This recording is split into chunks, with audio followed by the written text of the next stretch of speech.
बिस्मिल्लाहिर्रहमानिर्रहीम। आज के लेक्चर में हम वेरिएंस ऑफ रैंडम वेरिएबल के बारे में डिस्कशन करेंगे।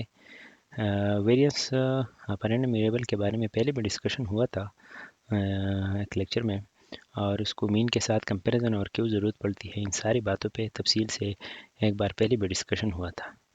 तो अभी इसी लेक्चर में दोबारा in term of random variable हम वेरिएंस को डिफाइन करेंगे। तो वेरिएंस हमारे पास क्या है, रैंडम वेरिएबल ये एक्सपेक्टेशन ऑफ डी है, और डी हमारे पास एक अनदर रैंडम वेरिएबल है। देखें डी जो है, डी हमारे पास एक रैंडम वेरिएबल है। उसमें यह है कि हम x से सब्ट्रैक्ट करेंगे उसके एक्सपेक्टेशन और फिर उसको स्क्वायर करेंगे। सही है, तो ये square deviation from the mean है, और ये नया रैंडम वेरिएबल है। अभी एक रैंडम वेरिएबल डी का अगर आपने एक्सपेक्टेशन कैलकुलेट करना है तो आपने क्या करना है, सीधा सीधा उसके साथ एक्स की पीएमएफ मल्टीप्लाई करना है करस्पॉन्डिंग पॉइंट पे, और फिर सारे एक्सिस पे इसको सम करना है। तो ये हमारे पास एक्सपेक्टेशन की डिफिनीशन है ना, ऑफ अ फंक्शन। तो इस लिहाज से हमने अभी एक्सपेक्टेशन इसी फंक्शन का कैलकुलेट करना है। तो इसी फंक्शन को लो, सही है, इसी फंक्शन को लो और करस्पॉन्डिंग पीएमएफ के साथ मल्टीप्लाई करो, तो ये हमारे पास बन जाएगी एक्सपेक्टेशन। ये सिमिलर फार्मूला है, जस्ट पर सेक ऑफ पॉइंटनेस और यहाँ पे कुछ जो है आसानी के लिए। और ये 1 से इसलिए स्टार्ट है कि इसमें नेगेटिव वैल्यू भी नहीं आ सकता क्योंकि this is a square number. तो देखें अभी स्टैंडर्ड डिविएशन हमारे पास क्या है। Standard deviation of random variable is define as the under root of variance. इसके बाद जो है अल्टरनेट एक्सप्रेशन जो बहुत ज़्यादा यूज़ होता है वो ये है कि अपने एक्सपेक्टेशन, ये हमारे पास एक्सपेक्टेशन की डिफिनीशन है। अभी स्क्वायर को आप ओपन करो तो X square plus M X square और माइनस 2 टाइम एक्स एम सब एक्स। तो इसको रीअरेंज करके इस तरह लिखो। अभी एक्सपेक्टेशन इस पर अप्लाई करो तो एक्सपेक्टेशन ऑफ एक्स स्क्वायर, और ये कांस्टेंट है ये 2mx, तो इसको एक्सपेक्टेशन से बाहर निकालो तो ये बाहर निकला है, और एक्सपेक्टेशन सिर्फ एक्स पे अप्लाई हो। मीन जो है कांस्टेंट वैल्यू है एक रैंडम वेरिएबल का, तो उसका एक्सपेक्टेशन लेके दोबारा वही कांस्टेंट वैल्यू रहेगी। सही है, तो ये हमारे पास रह गया। अभी एक्सपेक्टेशन जो है एक्चुअल, तो ये एम सब एक्स है, तो ये -2 एम सब एक्स, तो ये -2 m सब एक्स स्क्वायर हो गया। इससे ये प्लस एम सब एक्स स्क्वायर सब्ट्रैक्ट करो तो माइनस एम सब एक्स स्क्वायर आ जाएगा। ये हमारे पास हो गया वेरिएंस की डिफिनीशन।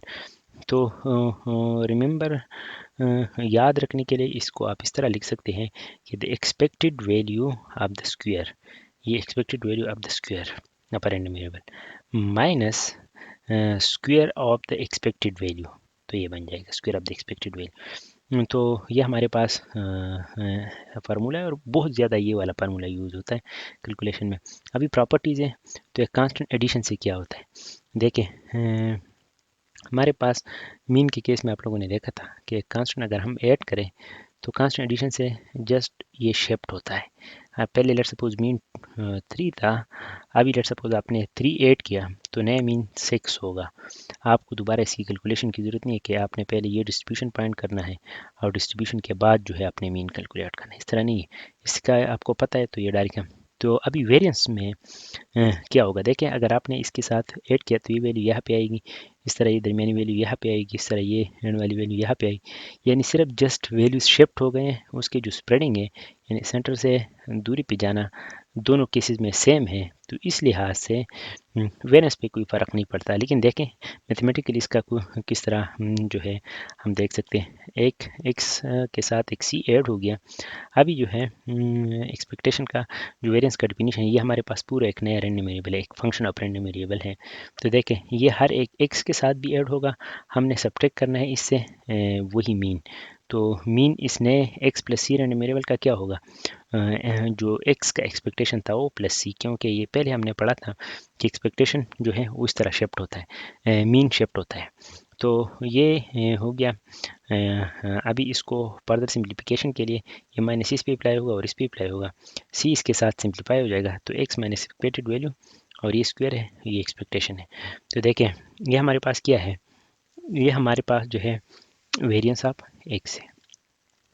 अभी एडिंग अ कांस्टेंट से क्या होता है, does not effect the variance. सही है, adding a constant a random variable does not effect variance. अगर हम कांस्टेंट ऐड करें तो वेरिएंस पे कोई इफेक्ट नहीं आता।